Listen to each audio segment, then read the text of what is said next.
Huddle up, teammates, and welcome to another episode of the Coach's Huddle. I'm your host, Coach Hudson. Tonight, we sit down with Claude Robinson, a wrestling coach from Jamestown University. Coach Robinson had contracted COVID-19, and that's tonight's topic. Fortunately, he survived, and he takes us through what it was like, how it affected him and his pregnant wife, his family, the transfers from hospital to hospital in a city that had only one person affected, what he went through, the pain, the agony, how he's surviving, and advice he would give to anybody else who thinks this pandemic is just a joke. Come in the huddle and let's talk about something that's affecting the entire world. Ladies and gentlemen, welcome to another episode of the Coach's Huddle, and I'm your host, Coach Hudson, and our guest tonight is a close friend of mine, Mr. Claude Robinson. Coach Rob, how you doing tonight, man? Good, how you doing, brother? Now, listen, you way up in, is it North Dakota, South Dakota? I mean, you up in one of them Dakotas, ain't you? Jamestown, North Dakota. Ooh, before we go anywhere, what is the temperature right now in North Dakota? Today was actually 38. You said actually 38 as if that was a positive. Well, consider we ain't got no snow on the ground. That's a big positive. Well, listen, man, hey, I'm gonna let you have that 38, man. But we down here in Las Vegas, and it was I've quickly became a Las Vegian because I think today was like 50, and I was cold. Well, that's because you're from Florida, and you know your body's still on temperature. You know, Florida weather. You're a tropical brother. you would think after coming from Germany that I would have conformed to the cold, frigid temperatures. It didn't take long for this Vegas the heat to get into my blood, man. And now I'm telling you what, I just can't do it.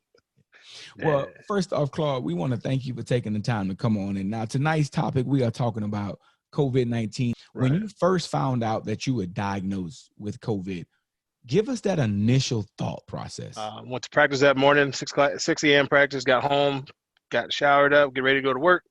And, I work for the state of North Dakota as my daytime job.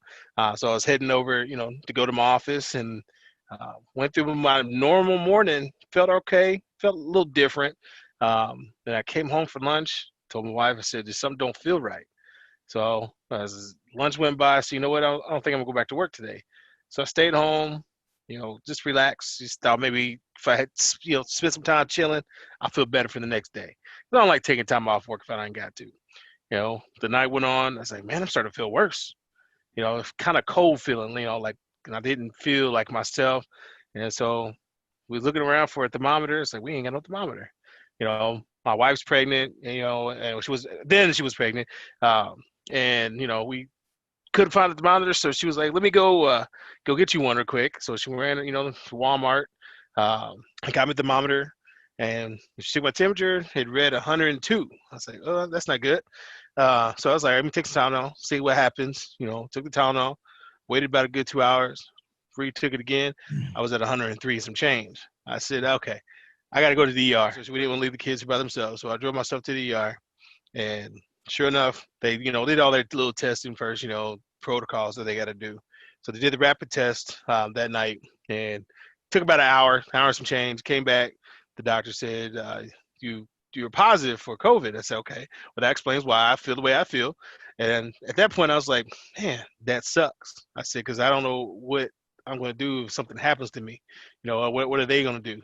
I got a pregnant wife. I got 2 kids. Got a family. Still that wants me around. Obviously, I lost my grandfather back in April because of COVID.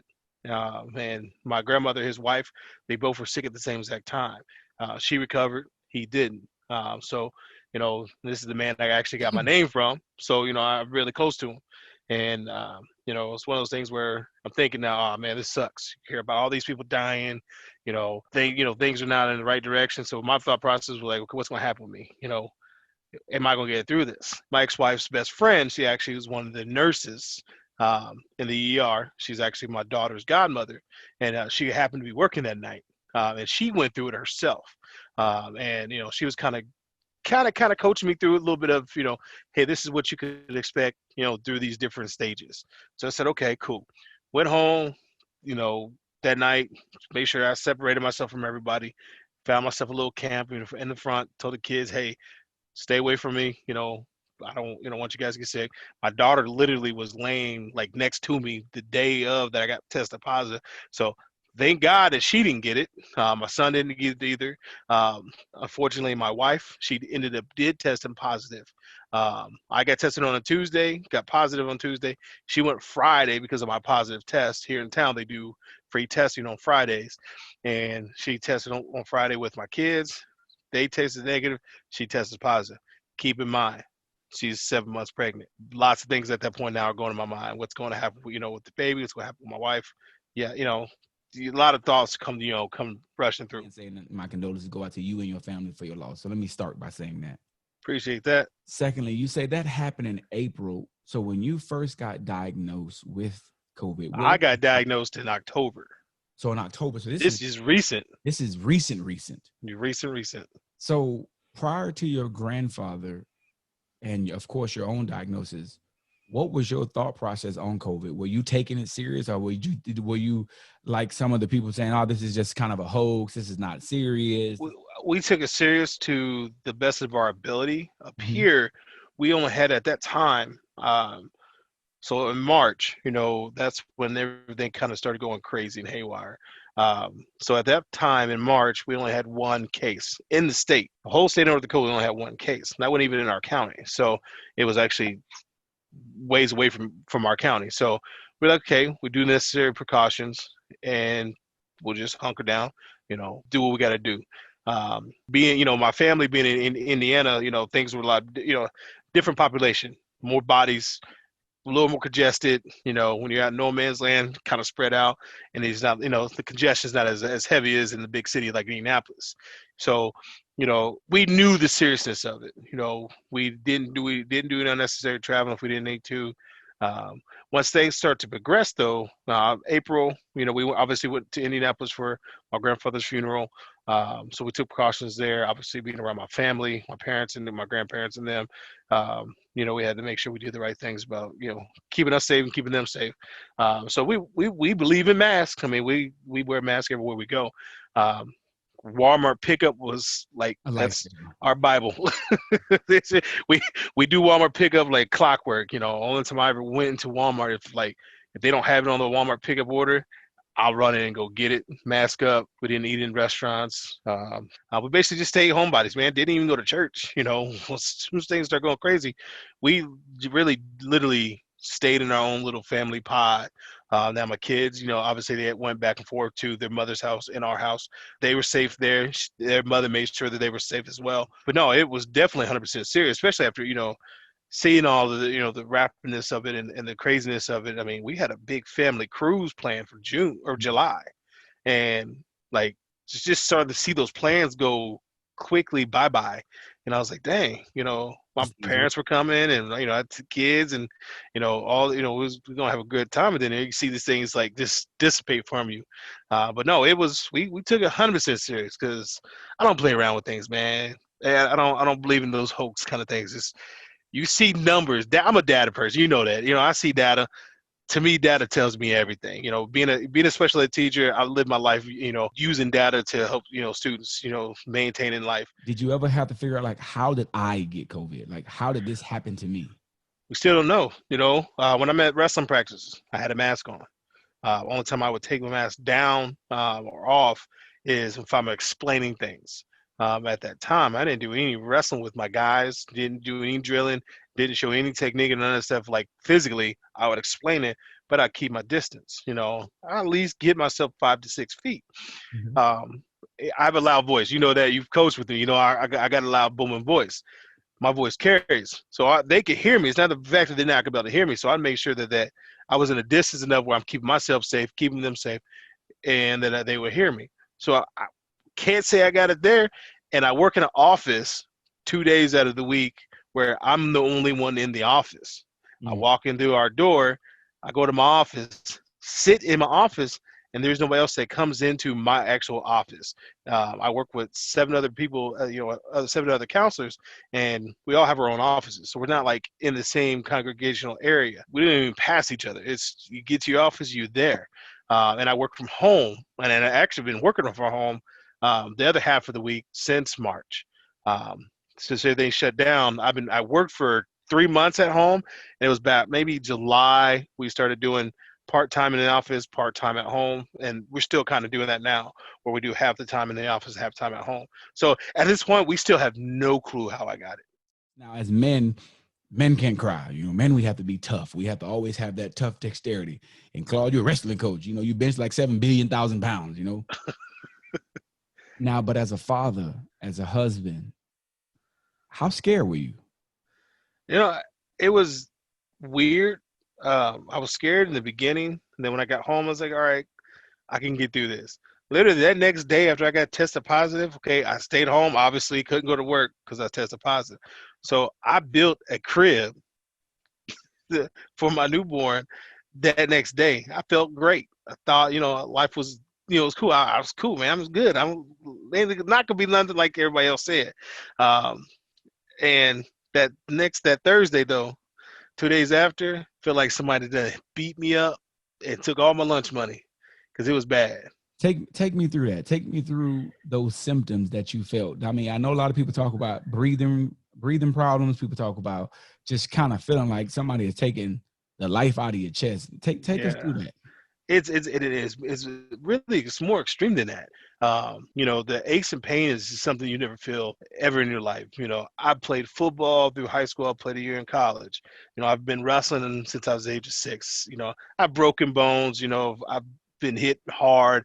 I've gotten my fair share of fights. Growing up. There's nothing that I could say that I've been through that compares to the aches and pains that I went through. And then others going through, because I've heard everybody else talk about it. It literally feels like you got little ants in your body with chisels breaking up your bones and everywhere where you ache. Mainly it was like waist down. But I mean, I felt it in my chest, felt it in my back, my arms, mainly though on my legs and my hips. Like my father, he just tested positive the other day. And I talked to him yesterday. He said the same thing. It's that same feeling. He played college football and been, athlete all his life. And he goes, there's nothing that I can compare that makes that you could compare this to. The fevers suck. You feel like you're constantly sweating. I mean, I went through maybe 20 different T-shirts throughout the duration of being at home. I went to 3 ER visits. Why? I tested positive. The first night I went there, came home, was home for a couple of days, and then I felt so weak by day 3 and 4. I couldn't do anything. My bathroom is literally 4 steps away from my bed. I couldn't even get to the bathroom. Wow. I couldn't walk there. I couldn't even just trying to get myself up. I was out of breath. Being asthmatic, growing up, I've always learned how to control my breathing and things like that. But there was nothing I could do to muster up enough energy just to get myself going. B, my airways were not having it. I would get to the bathroom. I literally had to stay there until I felt comfortable enough to get back out of there. So I went to the ER on a Friday, and they sent me home with a nebulizer on that Friday to help with my breathing because I couldn't suck in my inhaler. It burned like something terrible. Just breathing in, using that inhaler, it's just felt like some of the thing was in there with torches. So they gave me a nebulizer. It made me so dizzy I couldn't even use a nebulizer. On Sunday, I went to the ER because I just couldn't breathe. They gave me an oxygen meter, but it goes on your finger and it tests your. Yep, there you go. And it tests your oxygen levels. And they said if it goes below 89 consistently a couple times, come back in. It was down to 87 and stayed there, wouldn't come back up. So she took me back to the ER last Sunday. It was a Sunday or Monday, I can't remember. But her and I had to have the heart to heart. She's like, if they say you have to go to Fargo, will you go to Fargo? I said, yeah, if it's to save and help you guys out, yeah, I'll go to Fargo. Because I became a burden on her, at that point. She had to help me do everything, get to the bathroom. I'm a big dude. She's not a very big woman. Her having to help me get me to and from places ain't cool for her. Plus, she was 7 months pregnant. And she was dealing with COVID herself. She didn't have the magnitude of symptoms I had, but she still had symptoms, and they were still bad on her body, especially being pregnant. And it wore her down. It made her tired, made her, fatigue and all that good stuff. She had fevers just like I did. She was coughing, the whole 9. Let me ask you this, Claude. As a father, two beautiful children. Now you have a beautiful wife who's pregnant. You're sick, and you know how she got sick. She contracted it from you. Yeah. How is that affecting you mentally when you're already physically drained and beat down?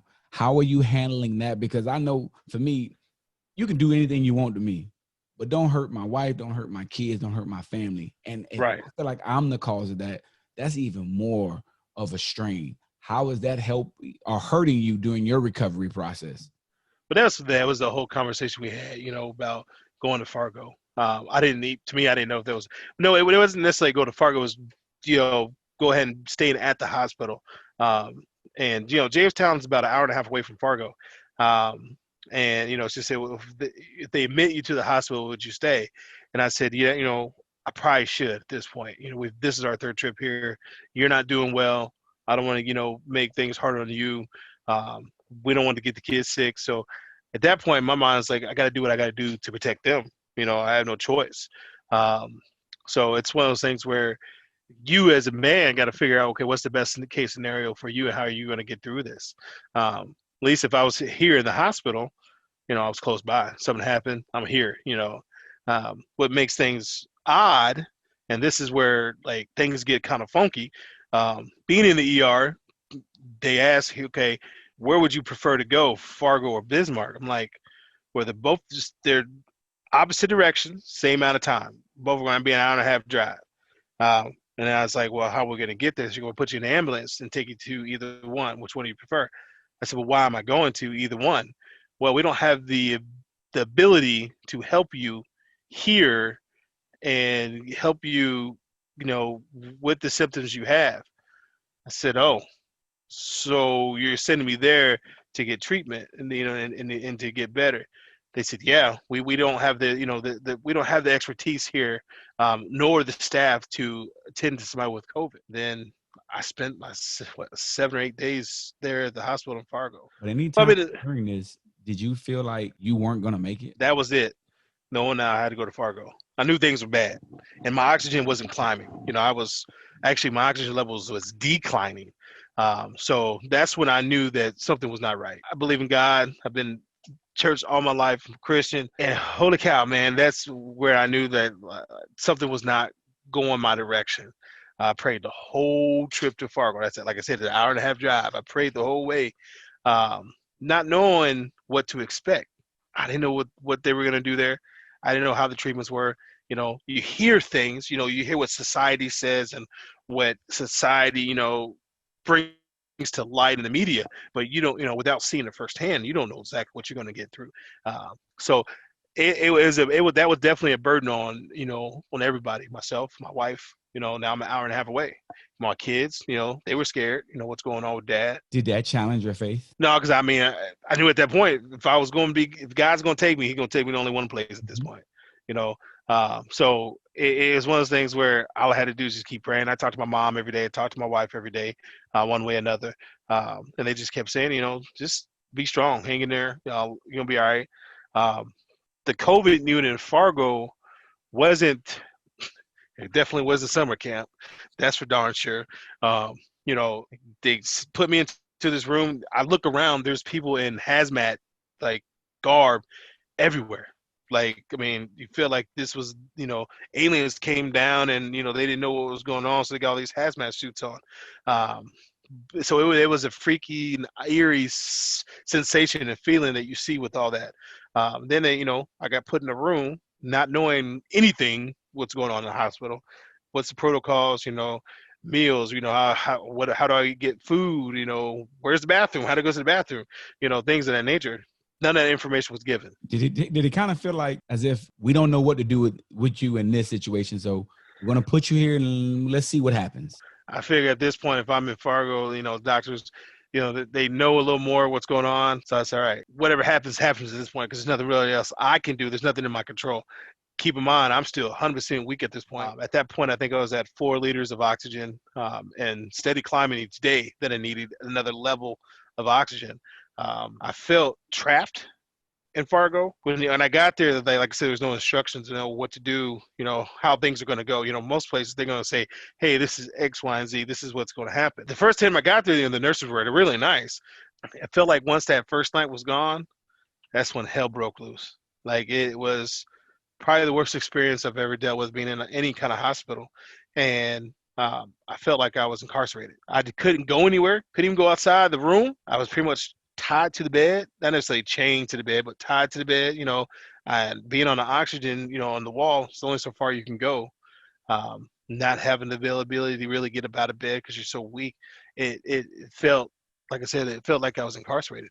I couldn't do anything for myself. How did you dig deep to still be able to communicate with your kids and still have to be that strong dad that they need to hear from, being as weak as you was? Where did you find that strength?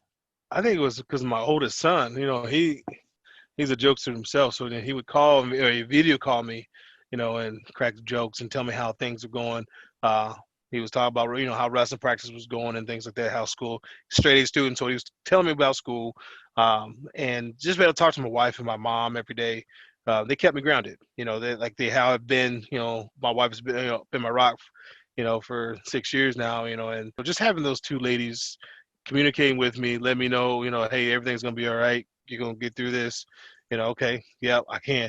And as I start seeing my body get to where it needs to be, like physically, I start to feel stronger. I can get up and I can go to the bathroom by myself. Even though I'm struggling breathing, I can still get up and do those things myself. That was also the push. Hey, you can get through this. What advice do you say to that person who says, "Oh, I'm young. COVID, I ain't worried about it. I'll get it 2 days. I'm done and over with. I'll be okay." What do you say to that individual? Don't be a fool. We see plenty of people that are young, and physically fit. Everybody thinks because you're physically fit that it's not going to have the same strain or toll on your body. It's not selective. It's going to hit everybody however it's going to hit. Some people, yeah, it's going to be light and easy maybe, but some people it's going to be hard hitting. It just depends on your body. It's going to depend on everything else that's going on in your environment. Currently right now, our men's soccer coach at the college, he's a really fit dude. He's still in the hospital 2 months later, battling COVID. I mean, he was like on a ventilator for the longest time. He's coming around on the positive side, but I mean, he can't talk, he can't move. I mean, he's in some bad shape, and he's a little younger than I am. So to me, the age doesn't matter. You still gotta do the right things to protect yourselves. How do you feel about the vaccine? Do you feel like people should be getting vaccinated with this first amount that's coming out, or do you still think it's something that we need to wait and see? Man, I'm not a guinea pig. I gotta be honest with you. I'm not a guinea pig. I don't think that I want to rush out there and be the first person. Like I tell a lot of people, I say I just can't drink the Kool-Aid like that. I got to see how this stuff fluctuates. I'm just not a person that wants to put foreign things into my body like that. So as far as the vaccination for COVID, I will wait until round 1 or round 2 or round 3. So you can see how this works for real people, and people who willing or knowing what's going in their body, not just some test subjects. They may have gotten it, they may not have gotten it.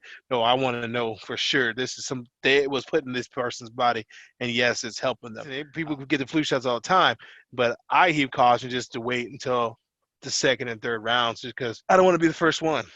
I just can't do it. I can understand it. And I actually echo those sentiments, man. This brings us to what I like to call the final timeline. Listen, I cannot stress this enough. COVID is real. There was a time that I even said, I don't know, this is skeptical. This is a hoax. This is with the election. But as you sit back, like you said earlier, data proves that this is real. I ask everybody, follow your precautions. Do what you're supposed to be doing. Wear the appropriate mask. Wash your hands. This is not new. Washing your hands and having sanitary tactics is not rocket science. This isn't something that just came out in 2020. This is something that we should have been doing for years. Take care of yourself. Take care of your families. What Coach Robinson has went through is something I wouldn't want anybody to go through. And anybody that has lost a loved one to COVID, my deepest condolences go out to you and yours. And I hope that no one else has to. Unfortunately, that's not going to be a truth. So if anybody that does go through it, my thoughts and prayers are out to you and yours. We like to thank our guest for this evening, Claude Robinson, for coming out to us way up in North Dakota. Coach, anybody that want to keep up with you and what you got going on wrestling, where can we find you at, man? Where can we keep up with Coach Robinson? I mean, I got Facebook page, just my name, Claude Robinson. Instagram, it's Coach Silverback 1156. And Twitter is the same. I think actually it's part of my name as well. So, or you can find the UJ Wrestling, University of Jamestown Wrestling. No, it's not the Miami Hurricanes. It's a different little logo, guys. It's black and orange. It's close. It's close. It's close. But you can find me, University of Jamestown Wrestling. Yeah, I appreciate you, Trev, having me on here, man. We met some years back. You hired me as a coach, to help out coaching there in Falcon, and we branded a brotherhood from that point on. And I value everything you've done, and hooking this thing up. And I listened to what you got going on, and it's positive things, man. And much love to that for sure. Well, look, first off, I thank you and appreciate you for taking the time to listen, man. Claude, you have been an asset and truly a great friend, man. And thank you for taking the time to come out. That is another episode of the Huddle in the books. Thank y'all for tuning in. We out. Boom.